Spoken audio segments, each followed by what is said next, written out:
A taxa de desocupação do Brasil aumentou em 12 estados do primeiro trimestre de 2025. Outros 15 estados registraram índices de desemprego estáveis. Anelli, conte os números. Pois é, Evandro, pegando aqui por estado, essa pesquisa que foi divulgada então pelo IBGE, essa pesquisa acaba apontando então aumento do desemprego no último trimestre, janeiro, fevereiro, março, em relação ao último trimestre do ano anterior, que a gente relembra que acaba sendo beneficiado em relação a essa questão de desemprego, porque existem aquelas contratações temporárias, principalmente prevendo as festividades de final de ano, como por exemplo o Natal. Então, houve um aumento de 0,8 ponto percentual, ou seja, passando de 6,2% para 7% esse índice de desemprego aqui no país. E aí, como você pediu, por estado, a gente tem aqui o desemprego registrado em maior proporção em Pernambuco, em primeiro lugar, 11,6%, seguido da Bahia, 10,9% e Piauí, 10,2%. Ou seja, são 3 estados da região sudeste do país. Passou uma moto fazendo bastante barulho, eu espero que vocês tenham me ouvido aí. Em relação agora aos menores estados, os estados que têm uma taxa de desemprego menor. Santa Catarina, apenas 3%, Rondônia, 3,1% e Mato Grosso, 3,5%. No caso, então, um estado da região sul, Santa Catarina, Rondônia, 3,1% e Rondônia ficando no norte do país e Mato Grosso no centro-oeste 3,5%. Entre as 15 unidades da federação com números considerados com estabilidade estatística, ou seja, que ficaram ali próximas do zero, então a gente destaca aqui o Distrito Federal e também Amapá tiveram variação nula, enquanto as outras tiveram leves altas. E o número de pessoas, Evandro, para encerrar, que estão buscando trabalho por 2 anos ou mais, caiu 1,4 milhão, uma diminuição de nada menos do que 25% em comparação com o primeiro trimestre de 2024. Evandro. Valeu, Anelli. Gani, como é que você analisa esses dados? Olha só, é bastante interessante, porque a hora que a gente pega os 27 entes federativos, né, eu fiz o seguinte corte. Você tem a média nacional. A média nacional é de 7% a taxa de desemprego. Então, você tem estados acima da média e estados abaixo da média. Os estados acima da média são basicamente todos do norte e do nordeste. Estados abaixo da média nacional, centro-oeste, sul e sudeste. E aí, abaixo da média. Abaixo da média. Rondônia. Então, mas eu falei a maioria, eu não falei todos, eu falei a maioria. É político. Não, eu falei a maioria, gente. Ué, tá a maioria certo. é a maioria, não tô falando todos. Fala um obrigado por nada hoje. Obrigado por nada, né? Mas vamos lá. Vai, recomenda. Eu falei a maioria, novamente, português, lógico. A maioria dos estados que tem acima da média, né, a taxa de desemprego acima da média, norte e nordeste. A maioria dos estados com taxa abaixo da média, sul, sudeste e centro-oeste. Bom, agora vamos fazer o recorte político disso, que é bastante interessante. Onde é que Jair Bolsonaro teve mais votos? Justamente nos estados do sul, sudeste e centro-oeste, onde ele ganhou as eleições, majoritariamente nesses estados. Onde é que o Lula teve mais votos? Nos estados do norte e do nordeste. Então, isso quer dizer alguma coisa para o cenário eleitoral de 2026. Agora, geralmente, os partidos de esquerda, eles adotam políticas assistencialistas, mais populistas, justamente em estados onde há maior nível de desemprego e menor renda. É assim que funciona essa lógica. E a direita tem um desafio adicional de convencer o eleitor que justamente são essas políticas muito assistencialistas ou populistas que levam muitas vezes o eleitor a uma condição de permanência na pobreza. Mas é um discurso mais difícil de você vender para o eleitor, né? De que, olha, na verdade, menos Estado, quanto menos você depender do Estado, mais próximo você estará da prosperidade econômica. Se você quiser ajudar uma pessoa, lute pela liberdade dela. Fala, Piperno. Bom, na região mais próspera do país, a cidade de São Paulo, né? Que se fosse um estado seria o 5º em população, talvez o 4º, brigando ali com a Bahia, o presidente Lula venceu. No estado de Minas Gerais, o 2º mais populoso do país, o presidente Lula venceu. E no estado de São Paulo, o PT perdeu todas, até hoje ganhou uma, lá atrás, em 2002, mas sempre perde. Então, isso não muda muito. Por exemplo, Rondônia, 3,1. Agora, se a gente pegar o número absoluto e fizer esse recorte que o Alan fez, a gente vai chegar a algumas conclusões, talvez um pouco precipitadas. Porque a questão, veja, você tem um estado às vezes com 10, 11, 9, mas é interessante saber o seguinte, quanto era antes, né? Porque nesses estados também há um recuo do desemprego. Era muito maior, infelizmente ainda é muito grande. Agora, da mesma forma, quando a gente pega, eu sempre discuto esse dado de desemprego quando se analisa trimestre.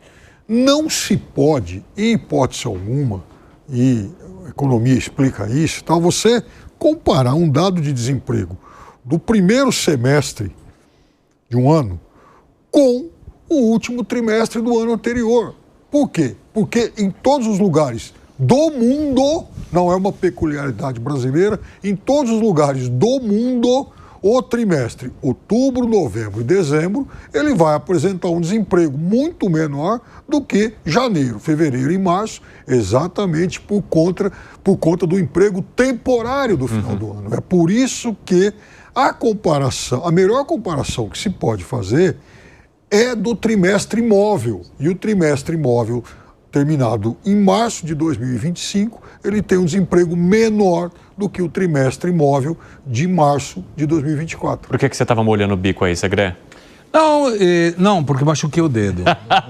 Ele molhou o bico, eu falei, vixe, lá vem. Machuquei, eu puxo a pele, machuquei aí, enfim. Mas eu não ligo para a taxa de desemprego nenhuma, Evandro. Não ligo. Para mim, quando tem taxa de desemprego, pula, passa para outro lugar, passa para outro assunto. É uma situação que só serve para dar a ilusão de que as coisas estão melhorando. Alan Gani, por favor, me corrija se eu errar numa vírgula. Você entra no IBGE e determina que considera o IBGE uma pessoa empregada. É uma pessoa que trabalha 1 hora por semana. Estou errado? Perfeito, 1 hora. 1 hora por semana o IBGE considera que está empregado? Eu vou além. Vai lá. 1 hora por semana, mesmo sem remuneração. Isso é uma taxa de desemprego séria? Está falando de verdade? Não é. Aí você tem 20 milhões e pouco de famílias que têm Bolsa Família. A pessoa que tem Bolsa Família vai ter 2 questões que ele vai avaliar. Primeiro, compensa trabalhar formalmente? E a resposta vai ser não. E agora menos ainda, porque antes tinha um prazo maior e agora diminuíram o prazo de assistência de Bolsa Família a quem tiver um trabalho. Diminuíram. Então, qual é o benefício que vai ter alguém que tem um benefício de Bolsa Família de procurar emprego? Nenhum. Aí você vê como que é feito o cálculo de taxa de desemprego. Não é quem não tem emprego. Está errado quem pensa assim. Como é avaliado? Alguém te liga e fala, você está desempregado? Estou. Então, a princípio, está na taxa de desemprego. Está procurando emprego? Não. Então, não está. Está procurando emprego? Estou. Teve alguma entrevista nos últimos 3 meses? Não. Então, não forma parte dessa taxa de desemprego. É muito mentirosa, não reflete a realidade. Tira as pessoas do Bolsa Família e você vai ver como essa taxa de desemprego real vai se mostrar. E não vai ser 7,1 nada. E vou além. Quando você puxa estados que têm muita ajuda de Bolsa Família, tomemos o estado Maranhão, o estado mais pobre da federação, tem mais pessoas que recebem Bolsa Família que pessoas que contribuem. E aí tem um aumento da informalidade de 58%. Ou seja, a informalidade tem 58% do trabalho. Por que é informal? Porque senão perde a ajuda social. Então, esse assunto de taxa de desemprego não serve para porcaria nenhuma, porque é mentirosa. Como você vai colocar que uma pessoa está empregada quando trabalha 1 hora por semana e sem remuneração? É uma piada. Fala, Zé. Eu concordo com o que o Segré fala, com o raciocínio dele, e acrescento ainda mais. O tipo de emprego, de trabalho mudou. Eu estou vendo, por exemplo, agora a falta do emprego qualificado, né? eu converso muito com empresários e eles falam da rotatividade, porque as pessoas não estão conseguindo comprar nada com o salário que recebem e aí ficam saindo. E outra coisa, a informalidade, que antigamente era uma vergonha, dá mais do que emprego fixo. Hoje, um emprego de carteira assinada, CLT ali, dependendo, evidentemente, do trabalho, né, ele dá muito menos do que qualquer outro trabalho informal, onde a pessoa tem a possibilidade de aumentar a sua renda, trabalhando até mais de 44 horas semanais. Vai falar para um funcionário autônomo que tem o seu próprio trabalho que ele não pode trabalhar mais do que 44 horas. Ele trabalha, ele quer trabalhar. Então, assim, mudou muito esses chamados desalentados, Segré, que são esses que não estão procurando emprego, são considerados empregados. Tem teu nome, chama desalentados. Então, eu acho que precisa mesmo atualizar o critério de considerar ali emprego e desemprego. Não adianta essa alta taxa de empregabilidade do Brasil, que é quase pleno emprego. O Brasil, oficialmente, pelas taxas, está vivendo um pleno emprego. O que é isso? Quando você procura emprego, encontra, mas é emprego para ganhar R$ 1.300 na prática, né? Que o salário mínimo, depois dos descontos, cai ali para R$ 1.300.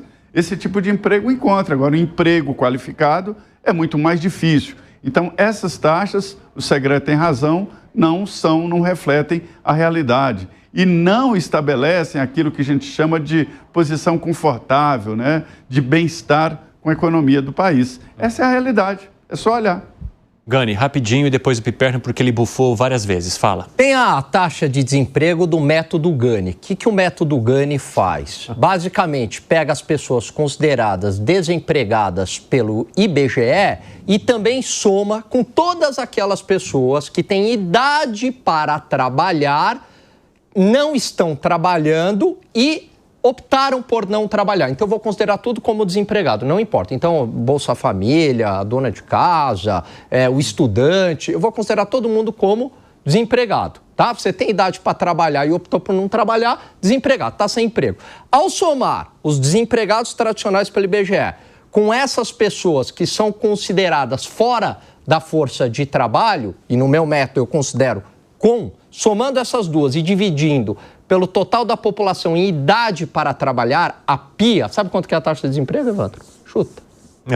Chuta. Fala. Isso é 50%. 39%. Piperno. O índice Gani é muito diferente, diverge bastante, por exemplo, do índice Gini, né, que mede, inclusive, a desigualdade e que, felizmente, o Brasil melhorou um pouquinho em 2024, até porque a renda média...